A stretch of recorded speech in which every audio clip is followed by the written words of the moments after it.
that's important when you go out to talk to donors about giving money to something. So those things would be important. So as we go through the forum tonight, I'd like to hear that part of the discussion. And ask numerous questions of me, and I'll share what I can. But I'd also like to hear what you would like to do to make it a viable partnership, and how can we help you do that, and then what you would like to see the center become. At that time, so there was this rift between the administration and students of color at that time, African American students for the most part. The renovation was a good renovation, but because of the rift, I think the university, the administration was not allowed to maintain the facility, in my view, the way it should have been maintained. As Dr. Jackson said, it's an older facility. Those of you who live in older homes, it takes a lot of tender loving care. You cannot, a facility like that cannot withstand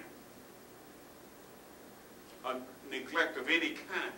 That is what, in my opinion, has happened to the BCC.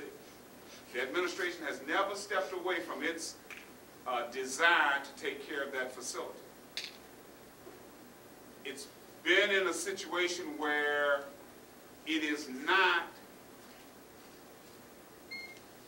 the university's technically responsibility to do it, because we were not given the responsibility to do it. And as we talk, I'll tell you, I'll share more with you my vision for taking care of that facility.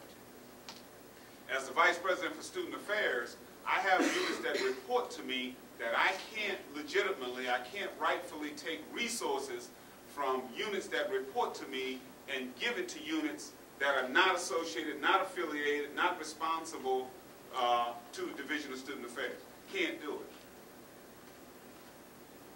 Because the BCC is in the situation it's in, legitimately I can't divert funds within the division to the BCC. For me, that's a problem. Now, having said that, let me tell you what I think the BCC is. I think the BCC is a symbol of African American history at Iowa State University. It has to survive. It has to. I don't care if we have a multicultural center. I don't care if we build a zillion centers. That center is critical because it chronicles the history of African Americans at Iowa State University. I can't get any plainer than that. If there's any question in anybody's mind, that's what it means as far as I'm concerned. And I can clearly say the administration feels the same way, because if it didn't, that facility probably wouldn't be standing. And it's important that you participate and you have a hand, an active hand, in preserving that piece of history of Iowa State University. It is black history, but it is a piece of Iowa State's history. Iowa State's history is not complete without that. That's a critical piece of it. And I don't think we can afford to stand by and watch it deteriorate. And I don't care about people talking about how old it is and how much it's going to cost to preserve it. We didn't hesitate. We're preserving Morrill Hall. Why are we preserving Morrill Hall? It's a piece of history at the institution, isn't it? I consider the Black Cultural Center just as important as a Morrill Hall. If you know anything about the land grant movement, that's what it signifies. Every time you pass the Black Cultural Center on Welch Avenue, you have to think about black folk at Iowa State University. It has to survive. I'll answer questions when it's time. During my college years, that really provided the impetus for gaining a cultural center. I think it might be interesting to you to kind of set the tone for what of them were male athletes. No, I'm sorry. 64 were male, 61 were male athletes. 3 male non-athletes and 3 black women on Iowa State's campus at that time. Black people did not exist in American culture at that time. The history books were white history. The whole impetus, one of the goals of higher education or any educational system was to make everybody as white as possible.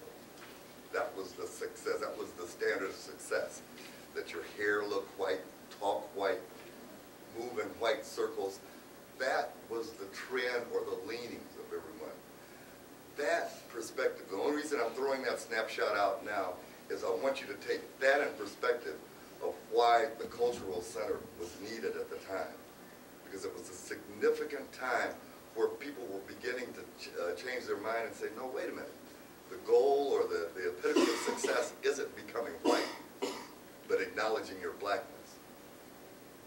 I'll just leave that snapshot there. Hi, I'm Denise. And all the time, the BCC will always be there for us, for past students and future students, and I really do not feel that we should let it slip away, because we should not let that happen for future students, because if I were going to come here in 5 years and find out that the BCC was gone and it was here, and to hear all the great things that it's done for the past students, I would be very disappointed and I would be mad. Like, why? So I'm basically here to basically say BCC. How y'all doing? My name is John L. Marion. I'm a sophomore in marketing and international business. And I guess I would be, I would represent the individual that's yet to truly benefit from the BCC. I've only been there once, and my first question, I guess, would be, since I am kind of like a part of the audience, what was the yearly strategy brainstorm involving passing down the importance of how much the BCC is and the upkeeping of it? Because I'm not sure if that is truly emphasized enough on how exactly we're going to do that from generation to generation. What was the plan? The second purpose for the BCC that Mr. Perry read off at the end mentioned something about allies can come and engage in conversation, just pretty much regenerate or rejuvenate involving our conversation and discussion. And I see how that is very important. Me just chit-chatting with a couple of peers of mine that happen to be white, and them saying that they can step into a room majority black and feel as if there's a threat of possibly being beaten up if they look at somebody in the face. I see that there's a certain unsurety, and it needs to be cleared up. The BCC would be a very easy place to go and engage in safe conversation if they might feel if they actually truly feel that way, and like kind of. Okay, as I shared earlier, the purpose for us coming together this late afternoon, early evening, however you wish to frame it, is for us to have a dialogue, and recognizing that some of you may have something that you're in need of sharing with us, and so we want to create that space as well. All right, so at any point in time, we can go ahead and begin the dialogue. Really are not taking pride in the BCC. And there are a lot of things I can do with my money, but I'm not going to put it somewhere where students, it's not important to students. So I'm interested in hearing from the students why they don't go to the BCC and what will it take, for them to take pride in that building and frequent that building. As a student group, we were obligated to pay the $100 rental fee, which would be refunded to you at the end of the year, or in a lot of cases, that check was never cashed. And the only obligation that we had was to make sure that it remained clean while we were using it. So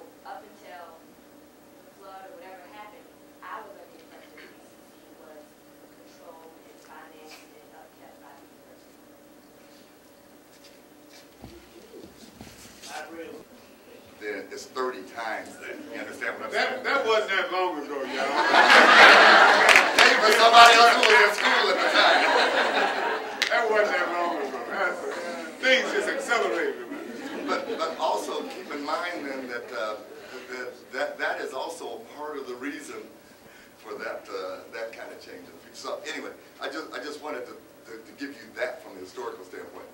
From the very beginning, the idea was that it would be a non-profit, non-university board of directors that would run it, so that it would not have to answer to the university. But at no time did we ever feel that we were not in partnership with the university. We just didn't want, and again, keep in mind that this was when black people were first establishing their own independence. We didn't want the white man pulling the strings one more time. Let me add, we hope there's a relationship with African American students on this campus with the administration that we can have a facility like that and have the university take care of it. Now, the students still own that facility. It's almost equivalent to, and I'm not trying to be derogatory, but it's almost equivalent to me saying to my kids, I've got the house, I'm going to give it to you, and I'm gone, take care of it. They're in school. They're in 10th grade, 11th grade. I mean, even if I gave them some money, you think they'd pay the note? I don't think so. They'd get box, what's the Xbox, yeah, I couldn't even think of anything. I was getting ready to say box boy. But, I mean, I'm a little disconnected, y'all. I count on my folks to keep me hooked up here. But it's like giving it to them, it'll run for a while, but as a result of neglect, things will start happening. That's kind of what has happened. It's like you own it, but you don't have the money to take care of it. That's not a slap against you. You didn't come here to take care of a house. You came here to get an education, okay? And we don't need to get distracted about that. That's why you came here. We have an obligation to you. If we're going to bring you here, we need to create an environment that's conducive to your sound development, all right? You shouldn't be around here having to do bake sales and all that to run a house, okay? Now, you need to have some investment in it. What we're doing now is important, it's key. Because what we've done over the years is said, it's ours, don't touch it, give us some money and get the heck out of the way. Well, you tell me how many people are going to do that for you. Okay? It's not going to happen. The university would like to have the ability to take care of the facility. The university, by no stretch of the imagination, does the university want to take that house, bulldoze it, and do whatever.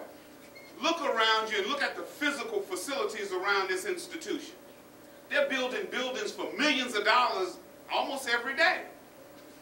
Why would, you know, this is important for some other reasons. Like I said, for historical reasons, this is important. That facility is important to this institution. And it's important to have a first-class facility, not something you have to apologize for, not something that you're worried about the grass, you're worried about this, you're worried about the pipes, you're worried about that. Doesn't make sense. What you should do is figure out what day you want to use it. That's as much as you, for the most part, as you ought to worry about. And clean and taking care of it. That's the other piece. There should be pride in that facility. Okay? And I've got to tell you, in '97, when I got here, they had just put over $100,000 in it. And it didn't take long for it to go into disrepair. I'd like to add something. Allies of the community of color are engaged in a facility, participating in a facility, it wouldn't even remotely be considered. Times have changed like that as well. Let me address one thing that from the earlier question about being involved with the center. That really wasn't a necessary part of the equation. And in fact, during the first few years, the athletes on the football scholarships were specifically forbidden to go.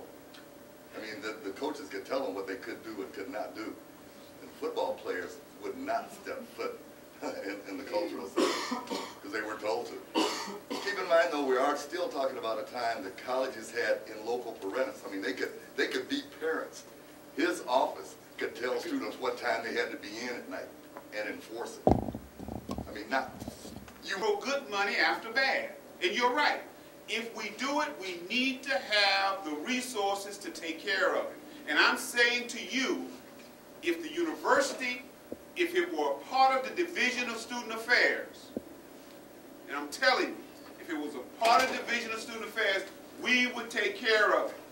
And when I look at MSA and say, we're going to divert funds from you to go to the BCC, he wouldn't have anything to say to me. Right now, if I did that, he can get on me. Right now, it's an independent facility, okay? It is. It was created that way. And when it was created, that was probably the absolute best thing to do. Because he and I were freshmen the same year. There was a lot of distrust. A lot. Okay, I lived through that. I understand it. There were no black faces or faces of that. Today is a little different. She had half a long time. Yes, young lady? Young lady back. Tom never answered that, though. Tom, his question is, are you... Independent, that means you have your independent dollars. That means you can do your own thing. Okay? That's what independence means. Independence doesn't mean I'm independent for my actions, but I'm dependent for money. See, that's what you do when you're a child. I had some in college. They wanted to be independent until tuition was due, until room and board was due, until party was due. You know, then they became dependent.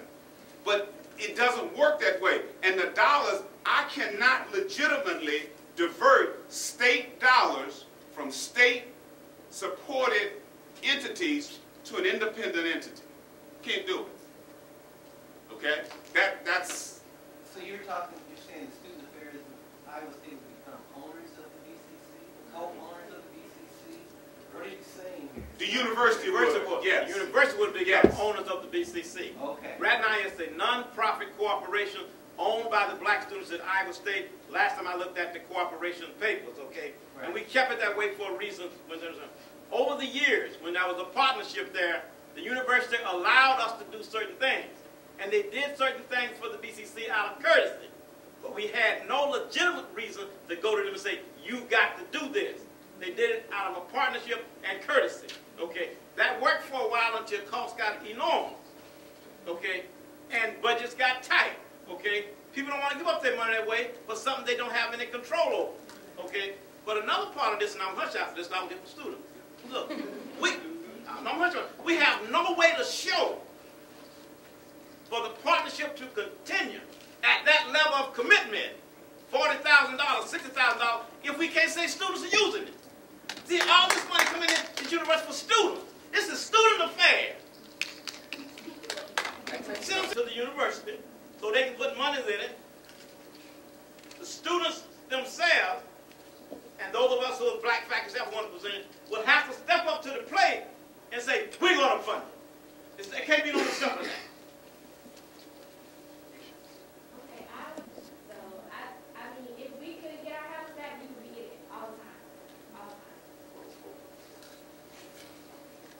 time. I think this whole conversation touches on kind of my first question, as in, what was the game plan? I don't think that we're taking hammers to walls and breaking down, the BCC. I'm pretty sure that it was something that we really cherished.